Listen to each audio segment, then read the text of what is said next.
কবরে এসে প্রথম প্রশ্ন করবে। মুনকার নাকির যখন চলে আসবে, 40 কদম যখন আত্মীয় স্বজনরা লাশটাকে কবরের মধ্যে দিয়ে 40 কদম চলে যায়, তখনই ফেরেশতা চলে আসে। এসেই পরীক্ষা শুরু। মার রব্বুক, তোর রবের নাম কি? আমরা বলবো রব্বি আল্লাহ। দ্বিতীয় প্রশ্ন, ওমা দীনুক, তোমার ধর্মের নাম কি? আমরা কি বলবো? তৃতীয় প্রশ্ন, বিশ্বনবীর চেহারা দেখিয়ে বলা হবে আতারিফু হাদার রাজুল, এই লোকটারে চিনো নাকি? আমরা বলবো চিনি, আমাদের প্রাণের নবী। সব প্রশ্নের উত্তর তুমি পেরেছো। ফায়ুফসাহু লাহু কবরুহু 70 যিরান, আপনার কবরটারে 70 হাত লম্বা করে দেয়া হবে। ওয়ায়ুফতাহু লাহু বাবুন ইলাল জান্নাহ, আপনার কবর থেকে জান্নাতের দিকে দরজা খুলে দেয়া হবে।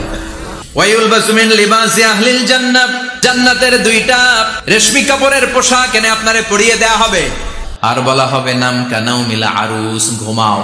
তোমাকে লম্বা সময় পাড়ে দিতে হবে, ঘুমাও। কানাউমিল আরুস, যেমনি বর বাসর রাতে আরামসে ঘুম দেয়। কিয়ামতের জন্য ইসরাফিলের সিংহায় যে ফুৎকার আছে, ওই ফুৎকার ছাড়া কোনো কিছুই তোমার ঘুম ভাঙাতে পারবে না।